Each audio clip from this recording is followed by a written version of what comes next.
নমস্কাৰ আপুনি চাই আছে দুপৰৰ সংবাদ মই জয়ন্ত মাধৱ গোস্বামী প্ৰথমে জনাইছো এটা ব্ৰেকিং নিউজ লখনৌ বিমানবন্দৰত অৱতৰণ কৰা বিমানত যান্ত্ৰিক বিজুতি সৌদি আৰব এয়াৰলাইন্সৰ বিমানখনৰ চকাৰ পৰা ওলাই আহিল ধোঁৱা আৰু জুইৰ ফিৰিঙতি অগ্নি নিৰ্বাপক বাহিনীয়ে তৎপৰতাৰে কথম্পি ৰক্ষা কৰে বিমানখনত আছিল 250 গৰাকী যাত্ৰী লখনৌ বিমানবন্দৰত অৱতৰণ কৰাৰ সময়তে ঘটিল এই অঘটন জেদ্দাৰ পৰা হজ যাত্ৰীসহ 250 গৰাকী যাত্ৰী লৈ লখনৌ বিমানবন্দৰত অৱতৰণ কৰিছিল সৌদি আৰব এয়াৰলাইন্সৰ বিমানখনে জনাইছো এই মুহূৰ্তৰ বিগ ব্ৰেকিং নিউজ লখনৌ বিমানবন্দৰত অৱতৰণ কৰা বিমানত যান্ত্ৰিক বিজুতি সৌদি আৰব এয়াৰলাইন্সৰ বিমানখনৰ চকাৰ পৰা ওলাই আহিল ধোঁৱা আৰু জুইৰ ফিৰিঙতি দৃশ্য আমি দেখুৱাইছো এয়া হৈছে 250 গৰাকী হজযাত্ৰী কঢ়িয়াই নিয়া এখন বিমান এই বিমানখন অৱতৰণ কৰাৰ মুহূৰ্তত এই বিসংগতিয়ে দেখা দিলে চকাৰ পৰা ধোঁৱা আৰু জুইৰ ফিৰিঙতি ওলোৱাত জৰুৰীকালীন অৱতৰণ কৰোৱা হয় বিমানখনৰ লখনৌ বিমানবন্দৰত অৱতৰণ কৰাৰ সময়তে ঘটিল এই অঘটন জেদ্দাৰ পৰা হজযাত্ৰীসহ 250 গৰাকী যাত্ৰী লৈ লখনৌ বিমানবন্দৰত অৱতৰণ কৰিছিল সৌদি আৰব এয়াৰলাইন্সৰ এই বিমানখন অগ্নি নিৰ্বাপক বাহিনীৰ তৎপৰতাত কথম্পি এক বৃহৎ অঘটনৰ পৰা ৰক্ষা পৰিল সৌদি আৰব এয়াৰলাইন্সৰ বিমানখন 250 গৰাকী হজযাত্ৰী কঢ়িয়াই অনা এই বিমানখন লখনৌ বিমানবন্দৰত অৱতৰণ কৰাৰ সময়ত এই বিজুতিয়ে দেখা দিলে আৰু তৎকালীনভাৱে তাৎক্ষণিকভাৱে অগ্নি নিৰ্বাপক বাহিনীৰ তৎপৰতাত এক বৃহৎ অগ্নিকাণ্ডৰ পৰা ৰক্ষা পৰে বিমানখনত থকা 250 গৰাকী যাত্ৰীসহ ক্ৰু মেম্বাৰ এক বৃহৎ অঘটন আমি এই মুহূৰ্তত দেখুৱাইছো যি সময়ত আহমেদাবাদৰ এয়াৰ ইণ্ডিয়াৰ বিমান দুৰ্ঘটনাৰ বিভীষিকাই সকলোকে এই মুহূৰ্তত শোকাহত কৰি ৰাখিছে তেনে সময়তে আন এখন বিপদৰ পৰা ৰক্ষা পৰা পৰিলক্ষিত হ'ল এয়া হৈছে সৌদি আৰব এয়াৰলাইন্সৰ বিমান য'ত জেদ্দাৰ পৰা 250 গৰাকী হজযাত্ৰী লৈ আহিছিল এই বিমানখনে কিন্তু অৱতৰণৰ মুহূৰ্তত এই অঘটন সংঘটিত হ'ল চকাত ধোঁৱা আৰু তাৰ পিছত জুইৰ ফিৰিঙতি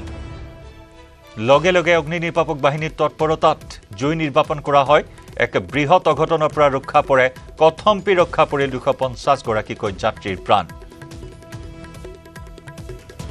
12 জুনত আহমেদাবাদ বিমানবন্দৰৰ পৰা চৰ্দাৰ বল্লভভাই পেটেল বিমানবন্দৰৰ পৰা উৰামৰা এয়াৰ ইণ্ডিয়াৰ বিমান লণ্ডন অভিমুখে উৰামৰা বিমানখন টেক অফ কৰাৰ মাত্ৰ 30-35 ছেকেণ্ড পিছতেই ভূপতিত হৈছিল আৰু সেই বিমান দুৰ্ঘটনাৰ কাৰণ এতিয়া উদ্ঘাটন হোৱাই নাই সেই বিমান দুৰ্ঘটনাৰ বিভীষিকাই সকলোকে এই মুহূৰ্তত শোকাচ্ছন্ন কৰি ৰাখিছে সমগ্ৰ দেশবাসীক সমগ্ৰ বিশ্ববাসীক তেনে সময়তে আন এখন বিমান ভয়ংকৰ বিপদৰ পৰা ৰক্ষা পৰিল দৃশ্য আমি দেখুৱাইছো এয়া লখনৌ বিমানবন্দৰ অৱতৰণ কৰাৰ লগে লগে চকাৰ পৰা তীব্ৰ ধোঁৱা আৰু জুইৰ ফিৰিঙতি ওলাবলৈ ধৰে অৱশ্যে বিমানবন্দৰ কৰ্তৃপক্ষৰ তৎপৰতাত অগ্নি নিৰ্বাপক বাহিনীৰ তৎপৰতাত অগ্নিকাণ্ডৰ পৰা ৰক্ষা পৰিল 250 গৰাকী যাত্ৰী কঢ়িয়াই অনা সৌদি আৰব এয়াৰলাইন্সৰ বিমানখন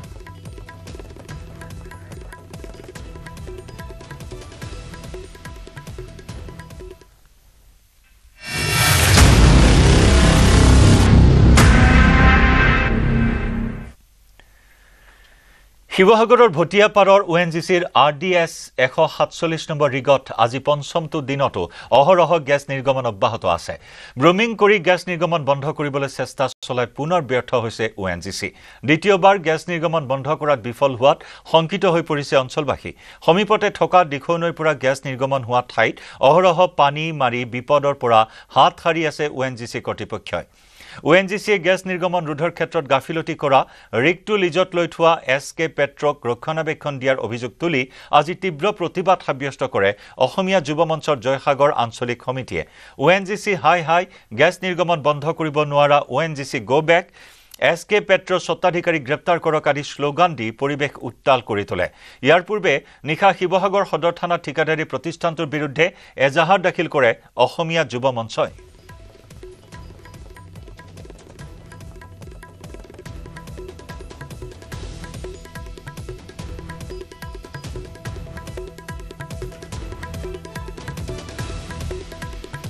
SK পেট্ৰক বৰ্জন কৰা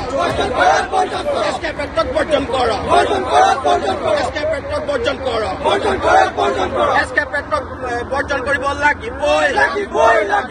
ONGC হাই কৃষ্ণ আগৰৱালাক গ্ৰেপ্তাৰ কৰিব লাগিবই কৃষ্ণ আগৰৱালাক গ্ৰেপ্তাৰ কৰিব লাগিবই খিলঞ্জীয়াৰ সুৰক্ষা কৰিব নোৱাৰা ONGC go back খিলঞ্জীয়াৰ জীৱনৰ সুৰক্ষা কৰিব নোৱাৰা ONGC go back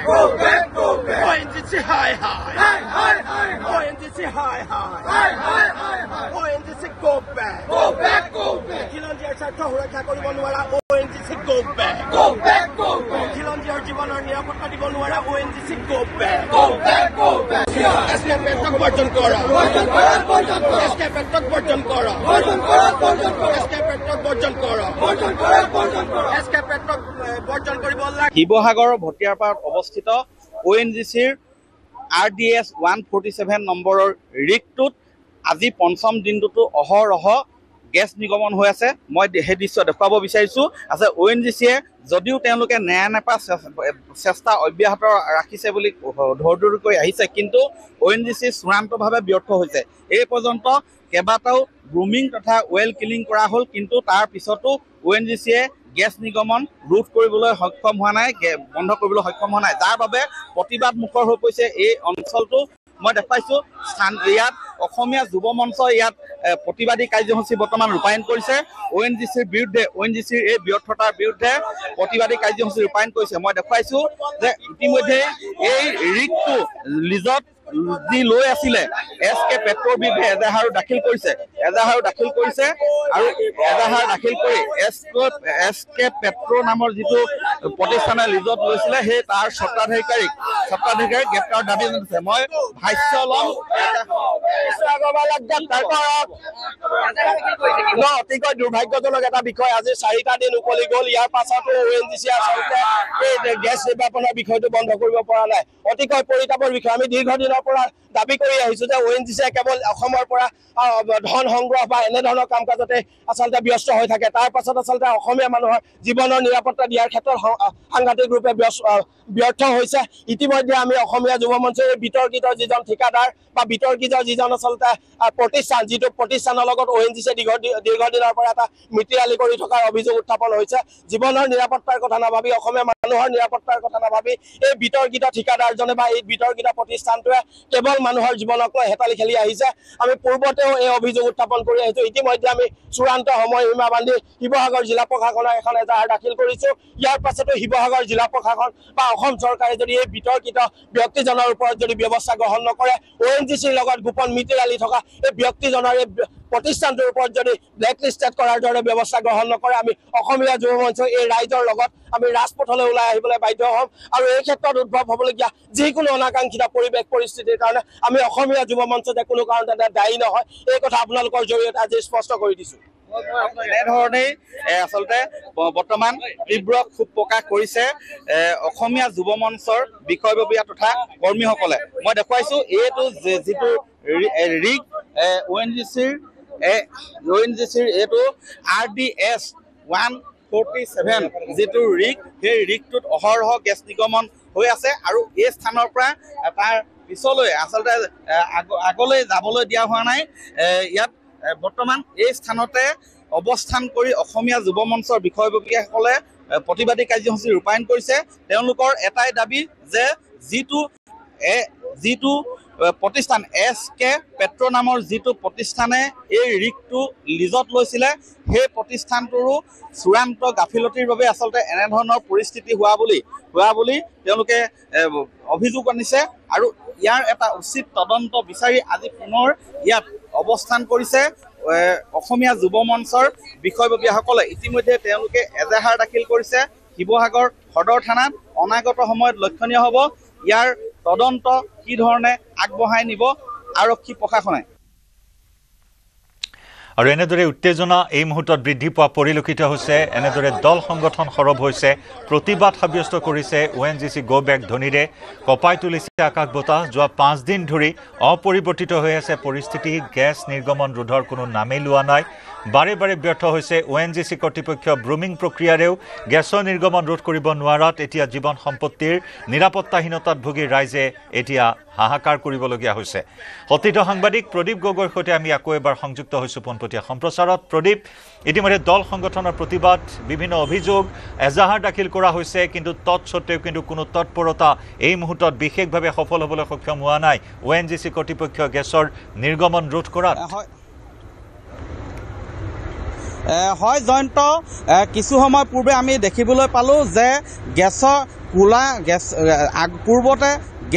গেছৰ কলা ধোৱা পৰিলক্ষিত হোৱা নাছিলে ৰিকটোত কিন্তু এইবাৰ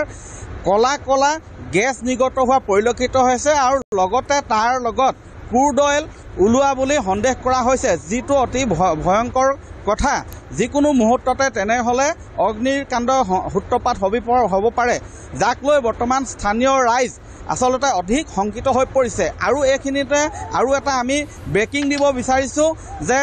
এই যিটো ৰিক 147 যিটো ৰিক আছে RSD 147 সেই ৰিকটোৰ সমীপৰ নিবাসী এগৰাকী শ্ৰীপ্ৰসাদ দাস নামৰ এগৰাকী ব্যক্তি মৃত্যু হোৱা বুলি আমি জানিব পাৰিছোঁ 85 বছৰ বয়সৰ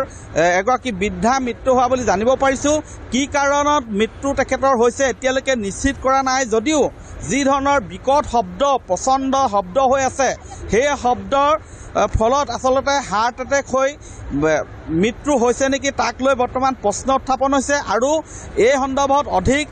তদন্তৰ বাবে ইতিমধ্যে প্ৰশাসনৰ লোক স্বাস্থ্য বিভাগৰ লোক ইতিমধ্যে শ্ৰীপ্ৰসাদ দাস নামৰ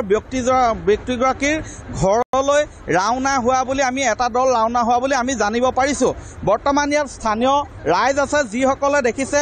ছাতি লৈ প্ৰতিকূল বতৰ নেওচি এনেধৰণে ক্ষোভ প্ৰকাশ কৰিবলৈ ৰাজপথলৈ ওলাই আহিছে কি ক'ব আজি যেহেতু আমাৰ ভটিয়াপাৰ ঘটনাটো 5 দিন হৈ গ'ল তাত আমাৰ ONGC মানুহখিনিয়ে আমাৰ লগত কোনো এটা কথা ফেচ কৰা নাই কোনো এটা কথাই ফেচ কৰা নাই আমি মানুহখিনি তাত কেনেকৈ আছোঁ আজিতো এটা হোৱা দোৱা পৰিস্থিতি আমাৰ সেইপিনে ঘৰলৈকে কপি গৈছেগৈ আজি তাত আমাৰ বৃদ্ধ মহিলাসকল মানে বুঢ়া বুঢ়ী মানুহ আছে ল'ৰা ছোৱালী আছে কিমান ক্ষতি হৈছে ল'ৰা ছোৱালী পঢ়াৰ পৰা আৰু আমাৰ লোকসকলে কোনোবাই প্ৰাইভেট কোম্পানীত কৰি আছে কোনোবাই ক'ৰবাত হেৰি হৈছে আজি কাৰ ক্ষতি হৈছে আমাৰ ক্ষতি হৈছে তেওঁলোকৰ কিন্তু 1%ও তাত গা লোৱা নাই আজি আৰু শ্ৰীপ্ৰসাদ দাস নামৰ এগৰাকী ব্যক্তি এই অঞ্চলৰ মৃত্যু হোৱা বুলি জানিব পাৰিছে কিবা খবৰ পাইছে নেকি সেইটো বিষয়ে মই ইমান অৱগত নহয় যদিও তেওঁ ঢুকাইছে সেইটো বিষয়ে মই অৱগত নহয় যিহেতু আমি বৰষুণৰ কাৰণে ক'তো ওলাব পৰা নাই কালি এইটো ৰাস্তাইদি তেওঁলোকে AC গাড়ীত সোমাই ঘূৰিছিলে কিন্তু আজি যেতিয়া বৰষুণ দিছে ক'ত গ'ল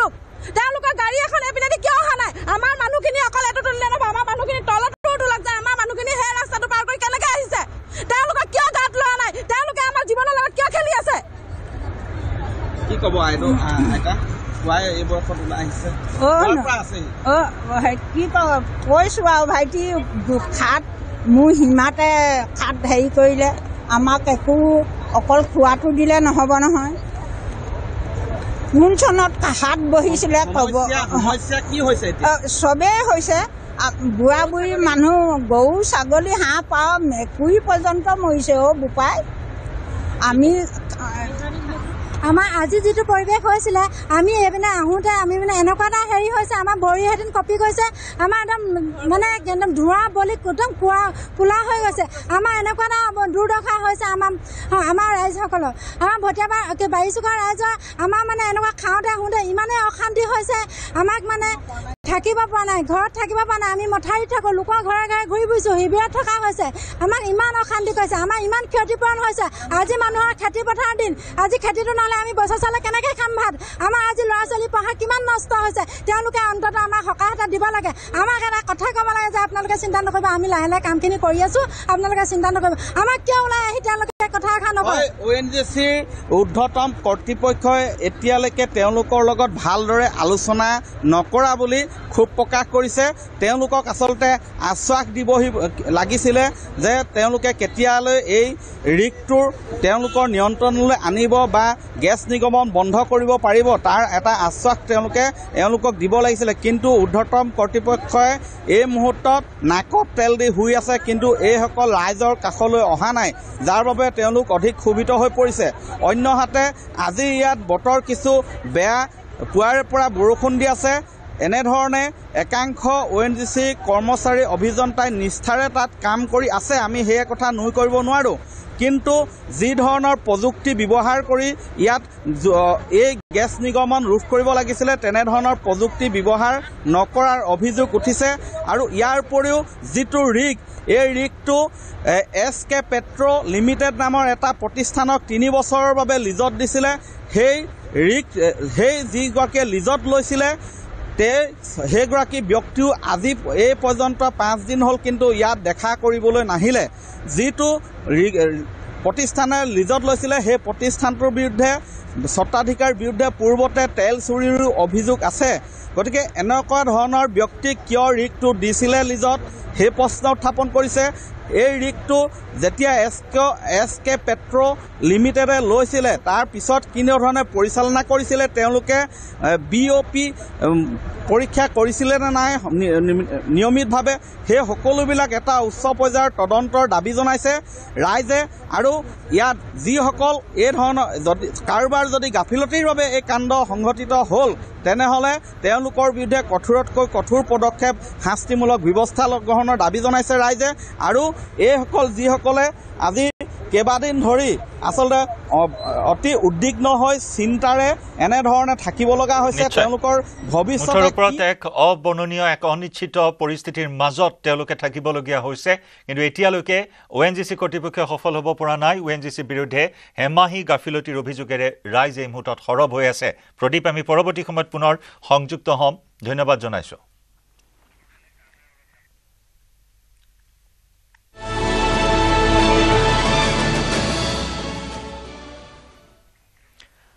আজি গুজৰাটৰ প্ৰাক্তন মুখ্যমন্ত্ৰী বিজয় ৰূপানীৰ শেষকৃত্য ৰাজকোটত গুজৰাটৰ প্ৰাক্তন মুখ্যমন্ত্ৰীগৰাকীৰ শেষকৃত্য আহমেদাবাদ অসামৰিক চিকিৎসালয় কৰ্তৃপক্ষই পৰিয়ালক গতাই দিলে ৰূপানীৰ মৃতদেহ ইতিমধ্যে আহমেদাবাদৰ অসামৰিক চিকিৎসালয়ত পত্নী অঞ্জলি ৰূপানী পুত্ৰ ঋষভ ৰূপানী আৰু কন্যা ৰাধিকা ৰূপানীয়ে সমজি লৈছে ভয়ংকৰ বিমান দুৰ্ঘটনাত মৃত্যু হোৱা বিজয় ৰূপানীৰ মৃতদেহ ৰূপানীৰ পৰিয়ালৰ সৈতে অসামৰিক চিকিৎসালয়ত উপস্থিত হৈছিল গুজৰাটৰ মুখ্যমন্ত্ৰী ভূপেন্দ্ৰ পেটেল স্বাস্থ্যমন্ত্ৰী ঋষিকেশ পেটেল আৰু ৰাজ্যিক মন্ত্ৰী জগদীশ বিশ্বকৰ্মা প্ৰাক্তন মুখ্যমন্ত্ৰী বিজয় ৰূপানীৰ মৃতদেহ বিমানযোগে ৰাজকোটলৈ লৈ যোৱা হ'ব দিনৰ 2 বজাৰ ভিতৰত ৰাজকোটত উপস্থিত হ'ব ৰূপানীৰ পৰিয়াল শেষ শ্ৰদ্ধাৰ বাবে 1 ঘণ্টা ৰাজকোটতে ৰখা হ'ব মৃতদেহ সন্ধিয়া 5 বজাত বিজয় ভাই ৰূপানীৰ অন্তিম যাত্ৰাত উপস্থিত থাকিব গৃহমন্ত্ৰী অমিত শাহ কেন্দ্ৰীয় মন্ত্ৰী CR পেটেলো উপস্থিত থাকিব শেষকৃত্যত গুজৰাটত এদিনৰ বাবে ৰাজ্যিক শোক ঘোষণা কৰা হৈছে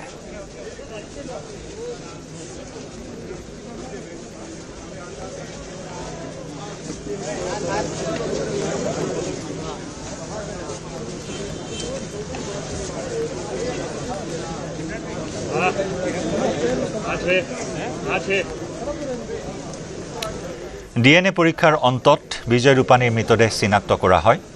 কাৰণ 241 গৰাকীকৈ বিমান যাত্ৰীৰ মৃতদেহ চিনাক্ত কৰিব পৰাৰ কোনো তাত পৰিৱেশ নাছিল সম্পূৰ্ণৰূপে একোডোখৰ এঙাৰত পৰিণত হৈছিল প্ৰতিটো মৃতদেহ আমেৰিকাত থকা লণ্ডনত থকা পত্নী কন্যা উভতি আহিছিল এই ঘটনা সংঘটিত হোৱাৰ পিছদিনাই তাৰ পিছতে DNA সংগ্ৰহ কৰা হৈছিল DNA স্যাম্পল পৰীক্ষা কৰাৰ অন্তত মৃতদেহ চিনাক্ত কৰা হয় সেই মৰ্মে মৃতদেহ আজি গতাই দিয়া হৈছে পৰিয়ালৰ লোকক মৃতদেহ সমজি লয় পত্নী পুত্ৰ কন্যাই আৰু তাৰ পিছত এয়া শেষ শ্ৰদ্ধাঞ্জলি জ্ঞাপন কৰা হৈছে তেওঁৰ আত্মীয় স্বজন অজস্ৰ গুণমুগ্ধই শেষ শ্ৰদ্ধাঞ্জলি জ্ঞাপন কৰে তাৰ পিছতে লৈ যোৱা হ'ব ৰাজকোটলৈ বিমানেৰে মৃতদেহ ৰাজকোটলৈ লৈ যোৱা হ'ব ৰাজকোটত শেষ যাত্ৰা আৰম্ভ হ'ব 5 বজাত আৰু তাৰ পিছতে শেষকৃত্য অনুষ্ঠানৰ আয়োজন কৰা হৈছে উপস্থিত থাকিব অন্তিম যাত্ৰাত গৃহমন্ত্ৰী অমিত শাহ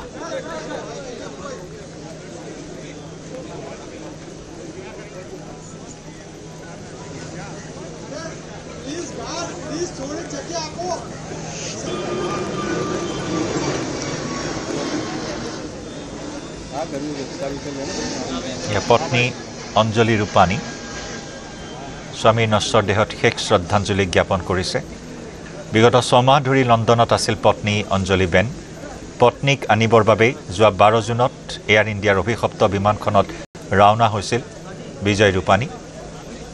কিন্তু সেই সপোন পূৰণ নহ'ল টেক অফ কৰাৰ পাছতে যি বৃহৎ অঘটন সংঘটিত হ'ল তাতে সকলো শেষ হৈ গ'ল সকলো তছনছ হৈ গ'ল 13 জুনত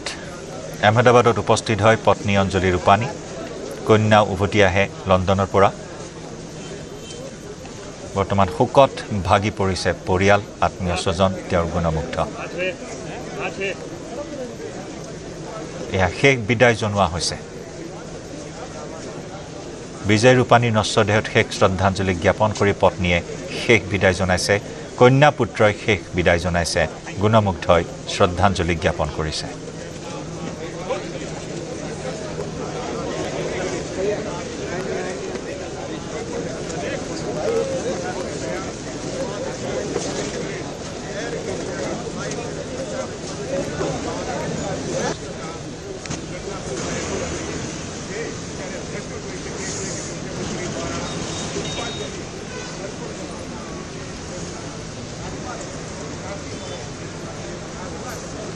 গুজৰাটত এদিনীয়া শোক পালন কৰা হৈছে আজিৰ দিনটোত ৰাজকোটত শেষকৃত্য অনুষ্ঠানৰ আয়োজন কৰা হৈছে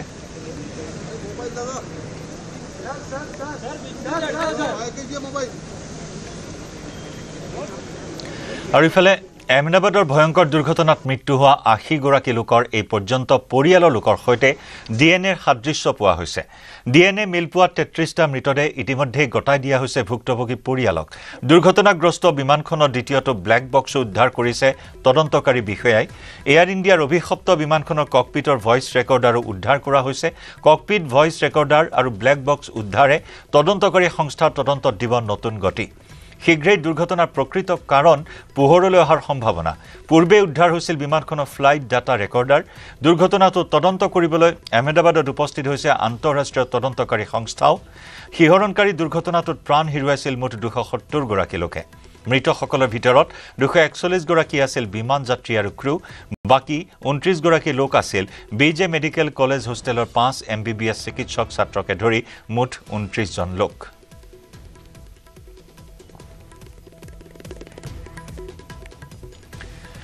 আমেৰিকাৰ ন্যাশনাল ট্ৰান্সপোৰ্টেশন সেফটি বোৰ্ড আৰু দ্য ফেডাৰেল এভিয়েশ্যন এডমিনিষ্ট্ৰেশ্যনৰ বিষয়া 10 জনীয়া এটা দল উপস্থিত হৈছে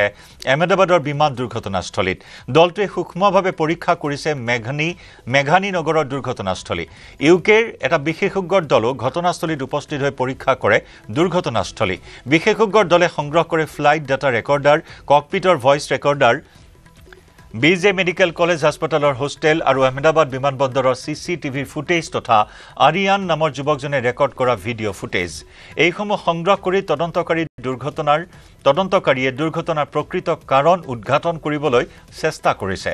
চৰাইৰ আঘাতৰ বাবে দুৰ্ঘটনাটো সংঘটিত হৈছিল নেকি সেয়াও পৰীক্ষা কৰিছে বিশেষজ্ঞসকলে দুৰ্ঘটনাস্থলীত বহু চৰাই আৰু জীৱ-জন্তু জ্বলি গৈছিল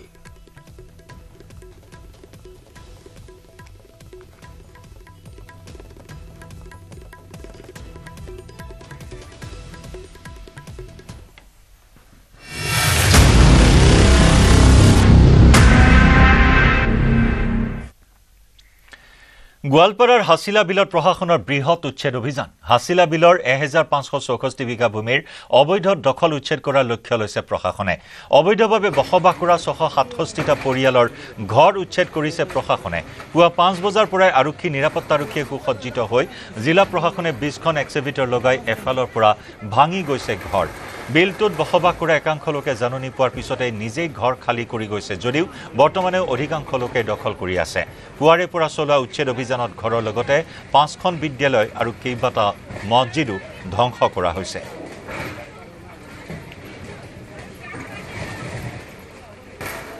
পুৱা 6 বজাৰ পৰা ধাৰাবাহিক চলিছে উচ্ছেদ অভিযান জেচিবি এক্সিভিটৰ বুলডোজাৰ লৈ প্ৰশাসনে চলাইছে এই বৃহৎ অভিযান এই পৰ্যন্ত 5খন বিদ্যালয় কেইবাটা পৰিয়ালৰ ঘৰ কেইবাটা মছজিদ ধ্বংস কৰা হৈছে ভাঙি চুৰমাৰ কৰি পেলোৱা হৈছে 1564 বিঘা ভূমি বেদখলমুক্ত কৰাৰ লক্ষ্যৰে প্ৰশাসনে আজিৰে পৰা আৰম্ভ কৰিছে এই বৃহৎ উচ্ছেদ অভিযান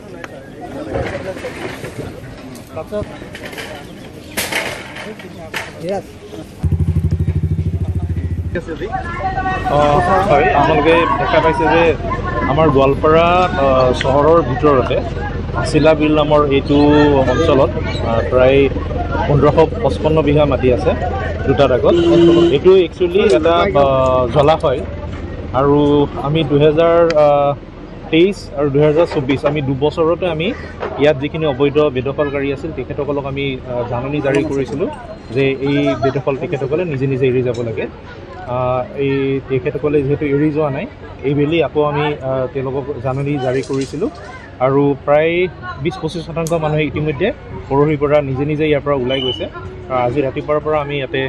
যিখিনি অবৈধ বেদখলকাৰী আছে আমি উচ্ছেদ কৰি আছোঁ প্ৰায় 660-70টামান ঘৰ আছে আৰু ইতিমধ্যে আমি প্ৰায় 30% মান ঘৰ উচ্ছেদ কৰিলোঁ আমি এই কামখিনি আজি সম্পূৰ্ণ কৰিলোঁ পিছফালে কোনো ধৰণৰ ৰেজিষ্টেঞ্চ হোৱা নাই আৰু মানুহে বুজি পাইছে যে তেওঁলোকে এইটো বেদখল কৰি আছে আৰু তেওঁলোকে আমাৰ লগত সহযোগ কৰিছে ধন্যবাদ গোৱালপাৰাত বৃহৎ উচ্ছেদ অভিযান আৰু এই মুহূৰ্তত মই উপস্থিত আছোঁ গোৱালপাৰা চহৰৰ যি হাছিলা বিলত আৰু এই হাছিলা বিলত দেখিবলৈ পোৱা গৈছে পুৱা 6 বজাৰ পৰাই আৰক্ষী প্ৰশাসনে উচ্ছেদ অভিযান চলা পৰিলক্ষিত হৈছে প্ৰায় 20খন জেচিবিৰে যি বাসগৃহসমূহ যি ভাঙি দিয়া দেখিবলৈ পোৱা গৈছে দৃশ্য নিউজ 18 এখন নৰ্থ ইষ্টৰ দৰ্শক দেখুৱাই আছোঁ প্ৰায় 1555 বিঘা যি ভূমি ইতিমধ্যে বেদখলমুক্ত কৰাৰ বাবে ৰাতিপুৱা 6 বজাৰ পৰা উচ্ছেদ চলা পৰিলক্ষিত দৃশ্য নিউজ 18 এখন নৰ্থ ইষ্টৰ দৰ্শক দেখুৱাই আছোঁ উচ্ছেদৰ সময়ত যাতে কোনো অপ্ৰীতিকৰ পৰিস্থিতিৰ সৃষ্টি নহয় তাৰ বাবে দেখিবলৈ পোৱা গৈছে আৰক্ষী প্ৰশাসনে কটকটীয়া ধৰণৰ নিৰাপত্তা ব্যৱস্থা গ্ৰহণ কৰা পৰিলক্ষিত হৈছে কিছু স্থানীয় লোক আছে কথা পাতিব বিচাৰিম আপোনাৰ কাষত আহিছোঁ কেতিয়াৰ পৰা আৰম্ভ কৰিছে ভাঙা ঘৰ আজি আমি মই ঘুমাইছিলোঁ ৰাতিপুৱা 7টাত আহিছোঁ 7টাৰ পৰা ভাঙা দেখি আছোঁ চৰকাৰক কোন চৰকাৰক মোক ভাঙিছে ক্ষতিপূৰণ দিব লাগিব মাটি দিব লাগিব বহিবা দিব লাগিব আমি কোন জেগাৰ পৰা অহা নাই এই জেগাতে হৈছোঁ এই জেগাত মৰিম অন্য জেগা আমি যাব নাপাম কোনো জেগাত যাব নাপাওঁ মই আপবিলাকে খাচ মাটিও দখল কৰিব নাযাম আমি কাৰো খাচ মাটি দখল কৰিব নাযাম তোমাৰ খাচীৰ পৰা তোমাৰ খাচ মাটি দখল কৰি থাকিম কিমান বছৰৰ পৰা আপুনি আছিল 50 বছৰ হ'ল 50 বছৰ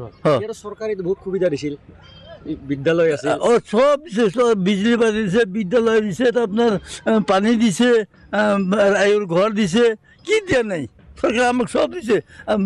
কান্দোলে চাউল খুৱাই আছে 3 মাহৰ পৰা কত বছৰৰ পৰা চাউল খুৱাই আছে বিদ্যালয় আছিল ইয়াতে বিদ্যালয় আছে বিদ্যালয় আছে বিদ্যালয় আছে মহানগৰীৰ শুক্ৰেশ্বৰ মন্দিৰৰ সমীপৰ জলপৰী জাহাজঘাটত ভয়ংকৰ পৰিস্থিতি ব্ৰহ্মপুত্ৰৰ খহনীয়াৰ ফলত সম্পূৰ্ণৰূপে খহি গৈছে বৰ্তমান জাহাজঘাটটো শুক্ৰেশ্বৰ মন্দিৰৰ সমীপত থকা জলপৰী জাহাজঘাট এই জাহাজঘাটলৈ এই মুহূৰ্তত বিপদ নামি আহিছে তীব্ৰ খহনীয়াৰ সৃষ্টি হৈছে খহনীয়াৰ কবলত পৰিছে জলপৰী জাহাজঘাট সম্পূৰ্ণৰূপে খহি গৈছে জাহাজঘাটটো ব্ৰহ্মপুত্ৰৰ প্ৰবল খহনীয়াৰ সন্মুখীন হ'বলগীয়া হৈছে জাহাজঘাট শুক্ৰেশ্বৰ মন্দিৰৰ নিচে সমীপতে আছে এই জলপৰী জাহাজঘাট আমি দেখুৱাইছোঁ হুৰাহুৰে এনেদৰে গৰা খহিছে ব্ৰহ্মপুত্ৰৰ গৰা খহাত এতিয়া মূল পথলৈ ভাবুকি আহিছে ফাঁচী বজাৰ পাণ বজাৰৰ এই মূল পথলৈ এই মুহূৰ্তত ভাবুকিৰ সৃষ্টি হোৱা পৰিলক্ষিত হৈছে ব্যাপক ক্ষতিৰ এই মুহূৰ্তত কিছু দেখিবলৈ পোৱা হৈছে দৃশ্য সতীৰ্থ সাংবাদিক ভাস্কৰ জ্যোতি শইকীয়াৰ সৈতে আমি সংযুক্ত হৈছোঁ পোনপটীয়া সম্প্ৰচাৰত ভাস্কৰ নিশ্চয়কৈ জয়ন্ত যি জলপৰী ঘাট আছে শুক্ৰেশ্বৰ মন্দিৰৰ সমীপৰ জলপৰী ঘাটত ব্যাপক আচলতে গৰা খহনীয়া দেখিবলৈ পোৱা গৈছে আৰু কালি বা দেওবাৰে নিশাৰ ভাগৰ পৰা যথেষ্ট সংখ্যক যি গৰা খহনীয়া হৈছে পুৱাৰ ভাগৰ পৰা যথেষ্ট গৰা খহনীয়া আজিৰ দিনটোতো মই যদি দেখুৱাওঁ তেতিয়াহ'লে এই যি আচলতে এই যি নাওখন আছিল বা এই যি আচলতে থকা বিশেষ ঘৰটো আছিল এই ঘৰটো আধালৈকে এই গৰা খহনীয়াত পুতি পেলোৱা দেখিবলৈ পোৱা গৈছে অঞ্জন আছে সতীৰ্থ অঞ্জনে ইতিমধ্যে পৰিৱেশ দেখুৱাইছে আৰু এয়া মহানগৰীৰ আচলতে জলপৰী ঘাটৰ দৃশ্য দেওবাৰে নিশাৰ ভাগৰ পৰা আজি বৰ্তমান সময়লৈকে আচলতে জলপৰী ঘাটৰ যথেষ্ট গৰা খহনীয়া ইতিমধ্যে হৈছে আৰু বৰ্তমান কেইবা অংশত আচলতে বৃহৎ বৃহৎ ফাট মেলি থকা দেখিবলৈ পোৱা গৈছে যদি অত্যাধিক বৰষুণ দিয়ে তেতিয়াহ'লে হয়তো এই যিখিনি মাটি বৰ্তমান ফাট মেলি আছে সেই ফাট মেলি থকা মাটিখিনিও কিন্তু খহি যোৱাৰ সম্ভাৱনা আছে স্থানীয় লোক আছে আমি স্থানীয় লোকসকলৰ সৈতে কথা পাতিম তেওঁলোকৰ পৰা মন্তব্য ল'ম যিটো ইতিমধ্যে কৈছোৱে যে সংকট নামি আহিছে মহানগৰীৰ এই যি ফেঞ্চি বজাৰ পথটো আছে পথটোলৈ সংকট নামি আহিছে সমান্তৰালকৈ এই যি জলপৰী ঘাট আছে এই জলপৰী ঘাটটোলৈও সংকট নামি অহা দেখিবলৈ পোৱা গৈছে আপোনাৰ ওচৰলৈ আহিছোঁ আচলতে সঁচাকৈ সংকট নামি আহিছে যি ইতিমধ্যে গৰা খহনীয়া হৈছে বৃহৎ পৰিমাণে গৰা খহনীয়া এইখনো ইতিমধ্যে আধা জাহ গৈছে কেনেকুৱা ধৰণৰ এতিয়া ভয় লাগে নিশ্চয়কৈ মূল পথটোলৈও শংকা নামি আহে এইটোতো আগৰ পৰাই আমি সন্দেহ ব্যক্ত কৰিয়ে আহিছোঁ, বিশেষকৈ এই যে গেটৱে ঘাটটো বনাইছে যে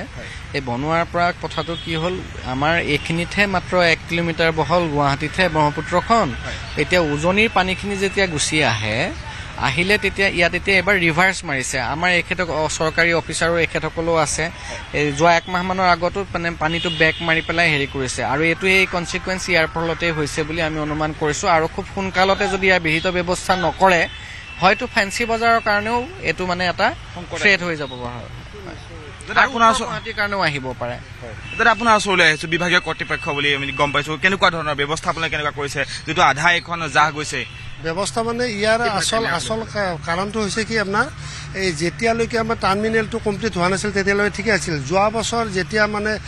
ফ্লাড হ'ল, ফ্লাড হওঁতে তাত যিটো ফ'ৰ্চত পানীখিনি আউট হয় সেই তাৰ মানে এই টাৰ্মিনেলৰ কাৰণে হোৱা নাই,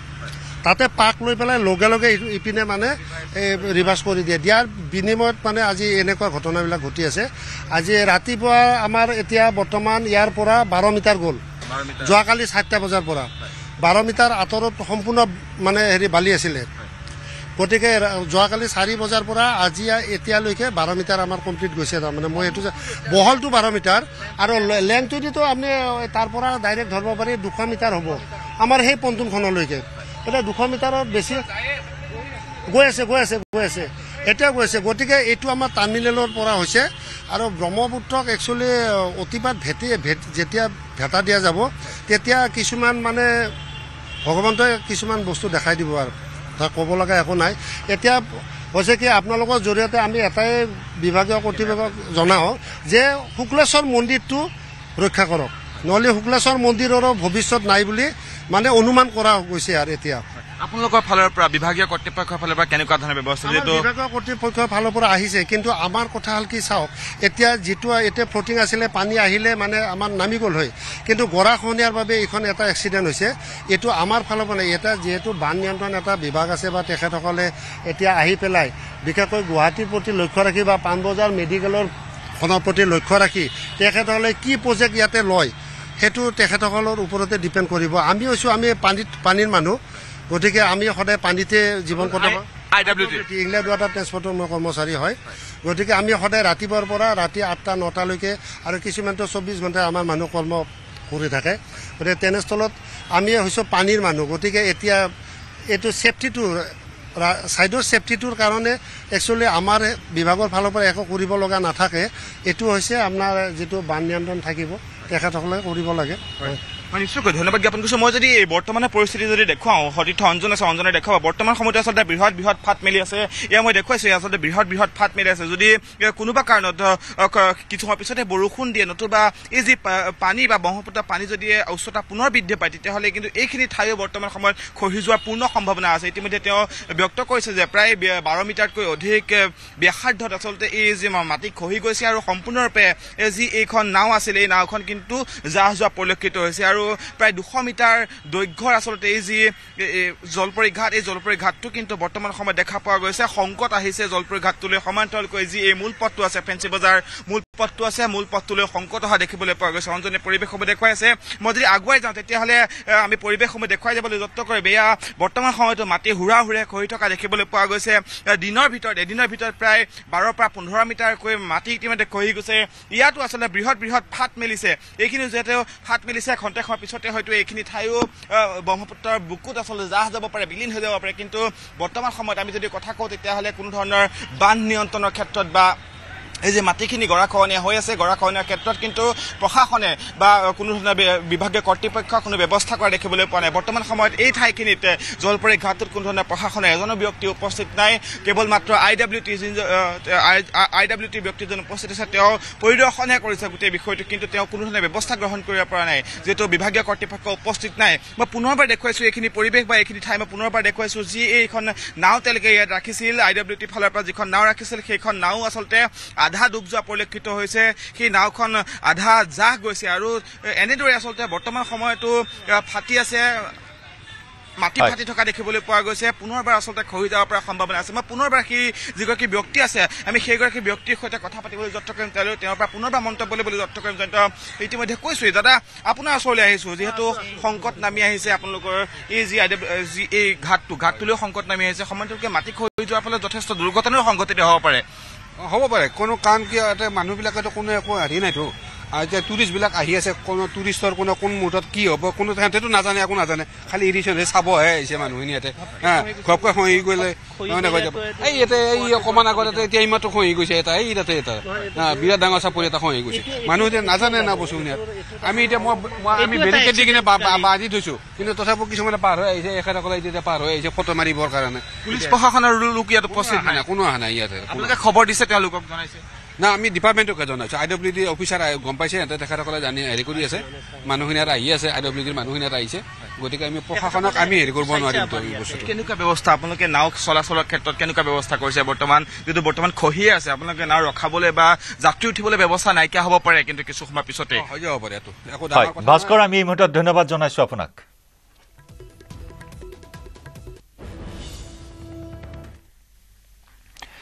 হাইলাকান্দিৰ নিমাইচানপুৰত অঘটন নৈত গা ধুবলৈ গৈ নিখোজ হল কিশোৰ নিখোজ কিশোৰটিৰ নাম শেখ বাহাৰুল ঘটনাস্থলীত উপস্থিত হৈছে কালাচৰা আৰক্ষী SDRF বাহিনী বৰ্তমানলৈকে কোনো সন্ধান লাভ কৰিবলৈ সক্ষম হোৱা নাই নিখোজ কিশোৰটিৰ বৰ্তমান অভিযান চলাই থকা হৈছে নৈৰ বুকুত তীব্ৰতৰ কৰি তোলা হৈছে অভিযান কিন্তু এতিয়াও কিশোৰটিৰ কোনো সন্ধান লাভ কৰিবলৈ সক্ষম হোৱা নাই হাইলাকান্দি নিমাইচানপুৰত সংঘটিত হৈছে এই ঘটনা নৈত গা ধুবলৈ গৈছিল কিশোৰটি আৰু তাৰ পিছতে নিখোজ হৈ পৰিছে শেখ বাহাদুৰ নামৰ কিশোৰটি ঘটনাস্থলীত কালাচৰা আৰক্ষী SDRFে উদ্ধাৰ অভিযানত নামিছে যদিও এতিয়াও নিখোজ শিশুটিৰ কোনো সংসূত্ৰ উলিয়াবলৈ সক্ষম হোৱা নাই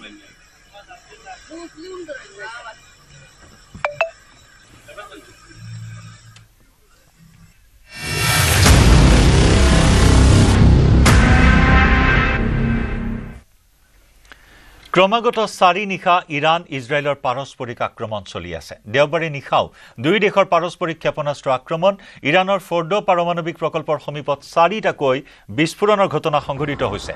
এই বিস্ফোৰণে ইৰাণত সৃষ্টি কৰিছে 2.5 প্ৰাবল্যৰ ভূমিকম্পৰ ইজৰাইলে শুকুৰবাৰে নিশা লক্ষ্য কৰি লৈছিল ফৰ্ডো পাৰমাণৱিক প্ৰকল্প ইৰাণৰ ইছফাহান পাৰমাণৱিক প্ৰকল্পটো ইজৰাইলৰ আক্ৰমণ ইৰাণৰ কোম চহৰৰ সমীপত শুনিবলৈ পোৱা হ'ল ভয়ংকৰ বিস্ফোৰণৰ শব্দ ইজৰাইলৰ ৰাজধানী জেৰুজালেমত নিশা শুনিবলৈ পোৱা হ'ল সাইৰেনৰ ধ্বনি তেল আভিভৰ আকাশতো দেখিবলৈ পোৱা হ'ল ইৰাণৰ ক্ষেপণাস্ত্ৰ তেল আভিভ জেৰুজালেমৰ নাগৰিকক বাংকাৰত আশ্ৰয় ল'বলৈ নিৰ্দেশ দিয়া হয় ইৰাণৰ ক্ষেপণাস্ত্ৰ আক্ৰমণৰ পাছতে হাফিয়া চহৰতো দেখা গ'ল জুই ইৰাণৰ আক্ৰমণৰ পিছত ইজৰাইলৰ কেইবা স্থানতো ক্ষয়ক্ষতিৰ বাতৰি আহিছে বৃহৎ অট্টালিকা তাজপাতৰ দৰে ভাগি পৰিছে ইৰাণৰ মিছাইল আক্ৰমণত ইৰাণে দেওবাৰে নিশা নিক্ষেপ কৰে শতাধিক ক্ষেপণাস্ত্ৰ ইৰাণৰ বহু ক্ষেপণাস্ত্ৰ মাজ আকাশতে ধ্বংস কৰে ইজৰাইলে ইৰাণৰ সমান্তৰালকৈ ইজৰাইলৰ ক্ষেপণাস্ত্ৰ আক্ৰমণ অব্যাহত ইজৰাইলৰ আক্ৰমণত এই পৰ্যন্ত ইৰাণত 224 জন লোকৰ মৃত্যু হৈছে আহত হৈছে 1481 গৰাকী লোক ইৰাণৰ আক্ৰমণত ইজৰাইলৰ 13 জন লোক নিহত হোৱাৰ লগতে আহত হৈছে প্ৰায় 380 জন লোক ইৰাণৰ আক্ৰমণৰ পৰিপ্ৰেক্ষিতত বন্ধ কৰি দিয়া হৈছে ইজৰাইলৰ বিমানবন্দৰ দুয়োখন দেশে সম্প্ৰতি বন্ধ কৰি থৈছে সকলো আকাশী পথ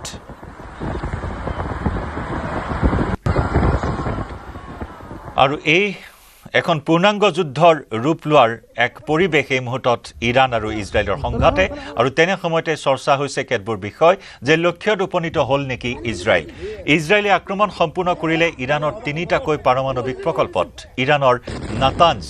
ইছফাহান আৰু ফাৰ্ডোৰ 3টা পাৰমাণৱিক প্ৰকল্পতে ইজৰাইলে সফলতাৰে আক্ৰমণ কৰে ক্ষেপণাস্ত্ৰ আক্ৰমণেৰে তছনছ কৰিছে পাৰমাণৱিক ঘাটি আৰু তাৰ লগে লগে এতিয়া চৰ্চালৈ আহিছে এই প্ৰশ্ন যে সফল হ'ল নেকি লক্ষ্যত উপনীত হ'ল নেকি ইজৰাইলে ইৰাণৰ পাৰমাণৱিক প্ৰকল্পত আক্ৰমণ কৰাৰ লগে লগে ইৰাণে পাৰমাণৱিক বোমা নিৰ্মাণ কৰা বুলি ইজৰাইল নিশ্চিত আছিল বুলি প্ৰমাণ হ'ল কিন্তু প্ৰশ্ন হৈছে ইৰাণে কেনেকৈ পাৰমাণৱিক বোমা নিৰ্মাণ কৰিবলৈ ওলাইছে ইৰাণে আমেৰিকাৰ সৈতে পাৰমাণৱিক চুক্তিত স্বাক্ষৰ কৰিছিল সেই চুক্তি অনুসৰি ইৰাণে কেতিয়াও পাৰমাণৱিক বোমা প্ৰস্তুত কৰিব নোৱাৰে কিন্তু ইজৰাইলে জানিছিল যে ইৰাণে সেই চুক্তি ভংগ কৰি পাৰমাণৱিক অস্ত্ৰৰ বাবে প্ৰস্তুতি চলাইছে সমগ্ৰ ইৰাণৰ পাৰমাণৱিক প্ৰকল্পত আক্ৰমণ কৰিবলৈ ইজৰাইল আছিল বদ্ধপৰিকৰ আৰু ইজৰাইলে তাকে কৰি দেখুৱালে কাৰণ ইৰাণ সফল হ'লে ইৰাণেও ইজৰাইলৰ বাবে ভাৰতৰ দৰে পাকিস্তানৰ দৰে ভাৰতক পাকিস্তানে ব্লেকমেইল কৰাৰ দৰে ইজৰাইলকো ইৰাণে ব্লেকমেইল কৰিলে হয় আৰু হামাছ আৰু হিজবুল্লাৰ দৰে সন্ত্ৰাসবাদীক আশ্ৰয় দি অহা ইৰাণে পাকিস্তানৰ লস্কৰী তৈবা জেইছ ই মহম্মদৰ দৰে সন্ত্ৰাসবাদী সংগঠনসমূহক ইজৰাইলৰ বাবে এক ভাবুকিত পৰিণত কৰিলে হয়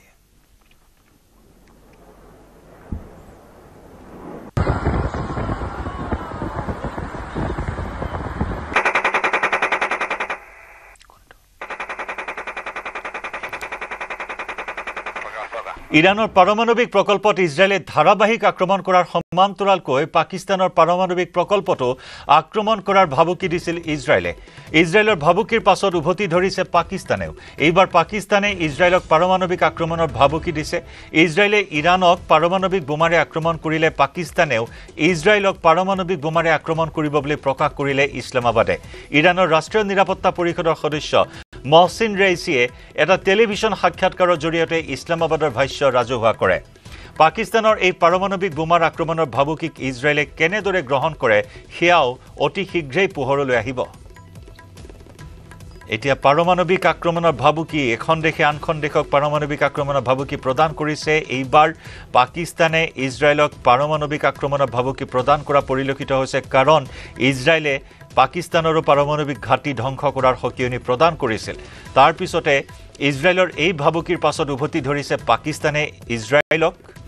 এইবাৰ পাকিস্তানে ইজৰাইলক পাৰমাণৱিক আক্ৰমণৰ ভাবুকি দিছে ইজৰাইলে ইৰাণৰ পাৰমাণৱিক বোমাৰে আক্ৰমণ কৰিলে পাকিস্তানেও ইজৰাইলক পাৰমাণৱিক বোমাৰে আক্ৰমণ কৰিব বুলি সকিয়াই দিছে ইৰাণৰ ৰাষ্ট্ৰীয় নিৰাপত্তা পৰিষদৰ সদস্য মহচিন ৰেইজিয়ে এটা টেলিভিছন সাক্ষাৎকাৰৰ জৰিয়তে ইছলামাবাদৰ ভাষ্য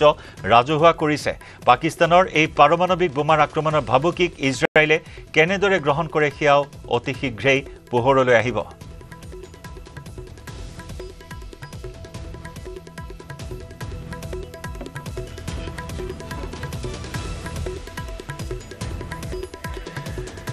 ইৰাণৰ ক্ষেপণাস্ত্ৰ আক্ৰমণত আমেৰিকাৰ দূতাবাস ক্ষতিগ্ৰস্ত তেল আভিভত থকা আমেৰিকাৰ দূতাবাসত ইৰাণৰ আক্ৰমণ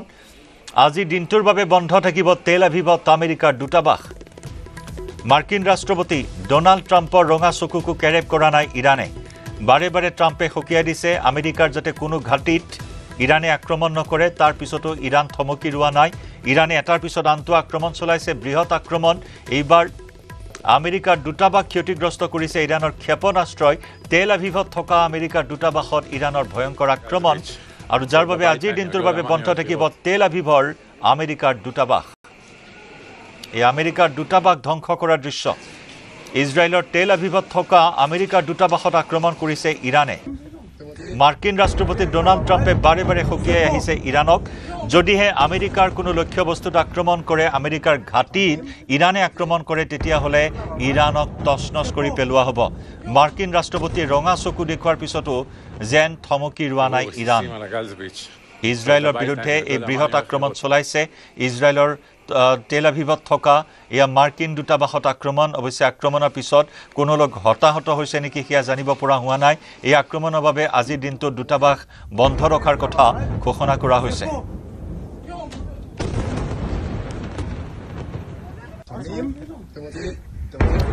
আন এক গুৰুত্বপূৰ্ণ খবৰ ইৰাণৰ সৰ্বোচ্চ নেতা আয়াতুল্লাহ আলী খোমেইনিক হত্যাৰ পৰিকল্পনা কৰিছে নেকি ইজৰাইলে আমেৰিকাৰ ৰাষ্ট্ৰপতি ডোনাল্ড ট্ৰাম্পৰ এটা ভাষ্যত তেনে সম্ভাৱনাই প্ৰকট হৈছে আমেৰিকাৰ ৰাষ্ট্ৰপতি ট্ৰাম্পক ইৰাণে হত্যাৰ পৰিকল্পনা কৰা বুলি ইজৰাইলৰ প্ৰধানমন্ত্ৰী বেঞ্জামিন নেতানেহুৱে দাবী কৰি অহাৰ সময়তেই সম্পূৰ্ণ বিপৰীত মন্তব্য কৰিছে ডোনাল্ড ট্ৰাম্পে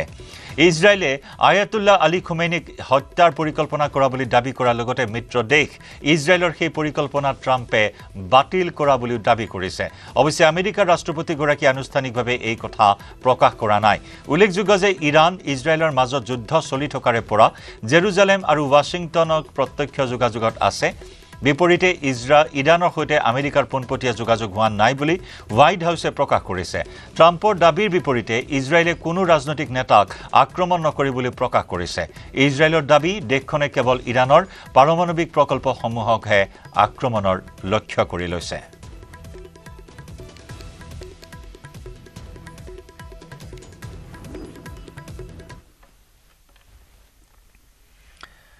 এইবাৰ নিউয়ৰ্ক চহৰত উৰিল সন্ত্ৰাসবাদী সংগঠন হামাছৰ পতাকা ৰাষ্ট্ৰপতি ডোনাল্ড ট্ৰাম্পৰ সাম্ৰাজ্যত দেখিবলৈ পোৱা হ'ল অবিশ্বাস্য দৃশ্য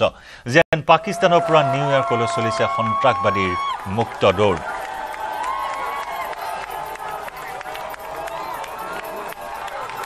এয়া দুঃসাহস নিউয়ৰ্কৰ ৰাজপথত কুখ্যাত সন্ত্ৰাসবাদী সংগঠন হামাছৰ পতাকা লৈ এই পৰিৱেশ দেখিবলৈ পোৱা হ'ল এক অভূতপূৰ্ব দৃশ্য ৰাষ্ট্ৰপতি ডোনাল্ড ট্ৰাম্পৰ সাম্ৰাজ্যত এক অবিশ্বাস্য দৃশ্য এয়া যেন পাকিস্তানৰ পৰা নিউয়ৰ্কলৈ চলিছে সন্ত্ৰাসবাদীৰ মুক্ত দৌৰ হামাছৰ পতাকা এই মুহূৰ্তত নিউয়ৰ্কৰ ৰাজপথত দেখিবলৈ পোৱা হৈছে আৰু তাৰ পিছতে তৎপৰ হৈছে আৰক্ষী প্ৰশাসন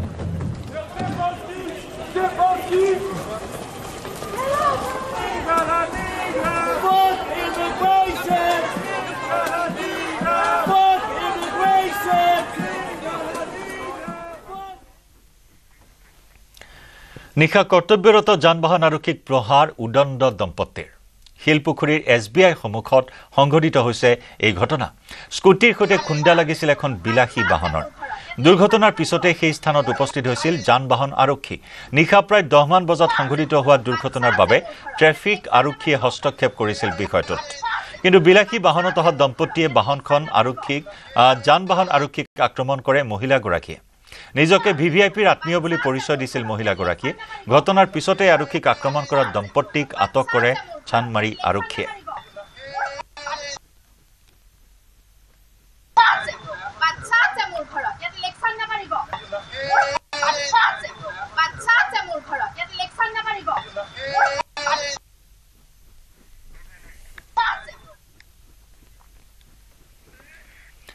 মহানগৰীৰ গড়চুকত নিশা চাঞ্চল্যকৰ ঘটনা এজন যুৱকে চাহৰ দোকান হোটেল আদিত বিচাৰি ফুৰে গুণ্ডাকৰ টকা নিদিলে গুলিয়াই প্ৰাণ কঢ়াৰ ভাবুকি দিয়ে ব্যৱসায়িক কৃতিৰাজত দেউৰী নামৰ যুৱকজনৰ অটপালিত উপায়ন্তৰ হৈ দোকানীসকলে খবৰ দিয়ে আৰক্ষীক ঘটনাস্থলীত উপস্থিত হোৱা আৰক্ষীকো আক্ৰমণ কৰে কৃতিৰাজে যুৱকজনৰ আক্ৰমণৰ বলি হয় আৰক্ষী উপপৰিদৰ্শক ৰিংকু বৰা আৰক্ষী উপপৰিদৰ্শকজনক লাঠিৰে কোবোৱাৰ উপৰিও কামুৰি আঘাতপ্ৰাপ্ত কৰে কৃতিৰাজ দেউৰীয়ে যুৱকজনৰ পিতৃ ধীৰাজ দেউৰী বিজেপি নেতা বুলি চিনাকি দিয়ে উদণ্ড কৃতিৰাজে অৱশেষত সন্ত্ৰাস সৃষ্টি কৰা এই যুৱকজনক আটক কৰে আৰক্ষীয়ে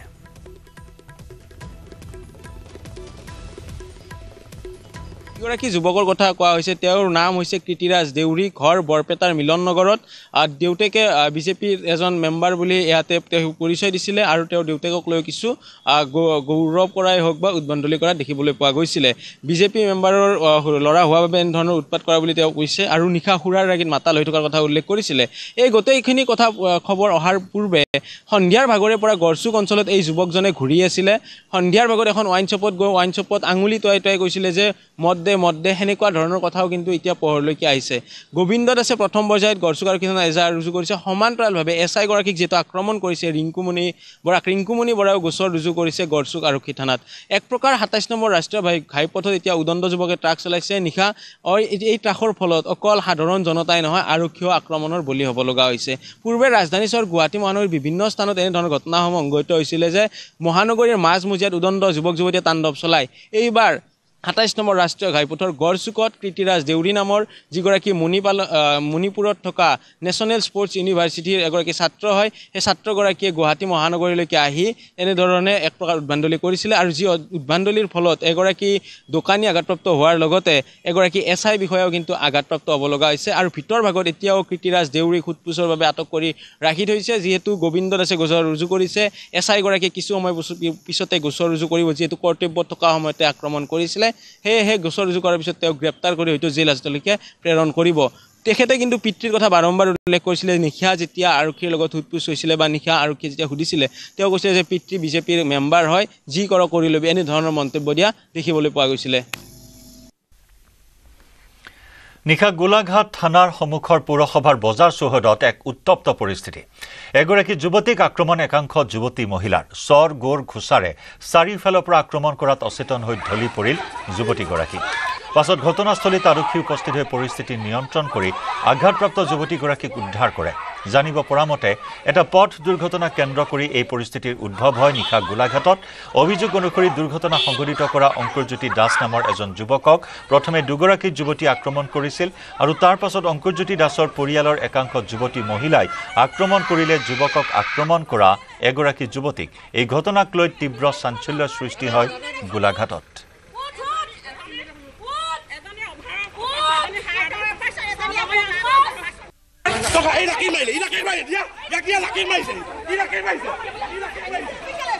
মই ঘৰৰ পৰা ওলাই আহি আছিলোঁ টাউন অভিমুখে তাতে মানে সৰু ল'ৰা এজন ৰাস্তাটো ক্ৰছ কৰি দিলে নোচোৱা নেমেলাকৈ মই তেখেতক বচাওঁতে মই নিজেই স্কুটিলৈ পৰিলোঁ নিজে পৰাৰ পিছত তাৰ ওচৰৰ মানুহে আহি পেলাই মোকে মানে প্ৰহাৰ কৰিছে তই বোলে কেলৈ ল'ৰাটো মাৰিলি বুলি ল'ৰাটোৰ গাত স্কুটিখনো লগা নাই স্কুটিখন মই তাক বচাব যাওঁতে ব্ৰেকটো যেতিয়া মাৰিলোঁ মই চুঁচৰি গ'লোঁ চুঁচৰি যাওঁতে স্কুটিখনৰ ব্ৰেক চকাটো গৈ ল'ৰাটোৰ গাত লাগিলে ল'ৰাটোৰ গাত লাগি যাওঁতে ল'ৰাটো পৰি গ'ল তাৰপিছত ওচৰৰ মানুহে আহি পেলাই মোকে মানে মাৰধৰ কৰিছে মোবাইল এটা ভাঙিছে অঁ চেইনডাল কাঢ়িছে আৰু মোবাইলটো এইটো ভাঙি দিছে কাণত থাপ মাৰি পেলাই এইটো মোবাইলটো ভাঙি দিছে চেইনডাল তাতে থাকোঁতে মই একো আওভাৱেই নাপালোঁ মানে গোটেই মানুহবিলাকে মোক ঘেৰাও কৰি থৈছিলে দুৰ্বৃত্তৰ দুখন ব্যক্তিগত বাহন ভঙাক লৈ ৰঙাপুৰা চহৰৰ মাজমজিয়াত নিশা উত্তপ্ত পৰিস্থিতি ঘটনাৰ সৈতে জড়িত থকাৰ সন্দেহত এজন লোকক আৰক্ষী আটক কৰি মিছামাৰী আৰক্ষী থানালৈ লৈ যায়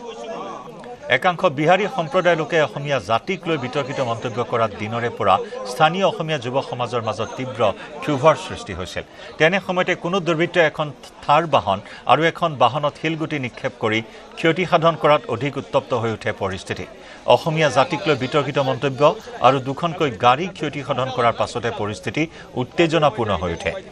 ৰঙাপুৰাত যাতে জাতিগত সংঘাত নহয় তাৰ প্ৰতি লক্ষ্য ৰাখি ৰঙাপুৰা চহৰত ঠেলামৰা মিছামাৰী চাৰিদুৱাৰৰ আৰক্ষী জোৱানৰ লগতে অৰ্ধসামৰিক বাহিনীৰ এটা দল উপস্থিত হৈ নিৰাপত্তা ব্যৱস্থা অধিক কটকটীয়া কৰি তোলে আজি 3 দিনৰ আগতে এজন বিহাৰী সম্প্ৰদায়ৰ ল'ৰাই এজন ল'ৰাক ধমকি দিছে সেই প্ৰতিবাদত আমি গোটেইখিনি অসমীয়া আজি ওলাই পেলাই থানাত আমি প্ৰতিবাদ কৰি পেলাই থানাত আমি এজাহাৰ এখন দিয়া হ'ল তাৰপিছত আমি ওলাই পেলাই আমি এইফালে ওলাই ঘৰমুখী হওঁতে আমি এখন থাৰ এখন কাৰ্ট লৈ আহিছিলোঁ তহঁতে ইয়াৰ পৰা বিহাৰী মাইকী মতা ওলাই পেলাই গাড়ী দুখন আমাৰ ভাঙি দিলে আৰু ভাঙি দিয়াৰ কাৰণে আজি আমি ইয়াত উত্তেজিত হৈছোঁ কথা হ'ল কি আমাৰ ইয়াত মানে কি বিহাৰীয়ে যদি আমাৰ অসমীয়া আদৰিলে আমি তেখেতলোকৰ লগত আদৰি লওঁ তেখেতলোকে যদি কয় ইয়াত বিহাৰ কৰি দিম বুলি ক'লে আমি কোনো কাৰণে অসমীয়া মানি নলওঁ কেতিয়াও মানি নলওঁ দেশ কঁপাই যোৱা ৰাজা ৰঘুবংশীৰ হত্যাকাণ্ডৰ তদন্ত চলি থকাৰ মাজতে শেহতীয়াকৈ ভাইৰেল হৈছে এটা ভিডিঅ' যি ভিডিঅ'টোত চেৰাপুঞ্জীত একেলগে দেখিবলৈ পোৱা হৈছিল স্বামী সন্তা সোণম আৰু ৰাজাক অচিনাক্ত লোকৰ মোবাইল কেমেৰাত বন্দী হৈছিল দুয়ো পাৰ হৈ যোৱাৰ দৃশ্য এটা বিশেষ দৃশ্য এই মুহূৰ্তত সন্মুখলৈ আহিছে দেশ জোকাৰি যোৱা ৰাজা ৰঘুবংশী হত্যাকাণ্ড এই মুহূৰ্তত আমি দেখুৱাইছো ৰাজাক হত্যা কৰাৰ কিছু সময়ৰ আগৰ ভিডিঅ' বুলি সন্দেহ কৰা হৈছে এই ভিডিঅ'টোত এটা অকুৱা পকুৱা পথেৰে দুয়ো খোজকাঢ়ি গৈ থকা পৰিলক্ষিত হৈছে ভিডিঅ'টোত ৰাজাৰ আগে আগে দেখিবলৈ পোৱা হৈছে ঘাতক পত্নী সোণমক ঘটনাৰ তদন্ত অব্যাহত ৰাখিছে বৰ্তমান মেঘালয় আৰক্ষীয়ে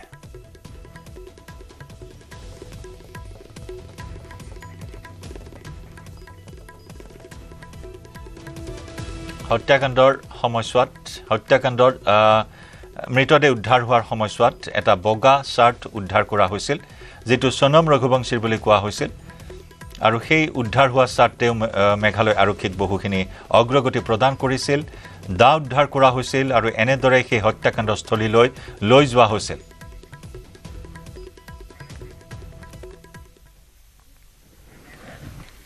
আৰু ইয়াৰ সৈতে সময় হ'ল দুপৰৰ সংবাদৰ পৰা বিদায় লোৱাৰ নমস্কাৰ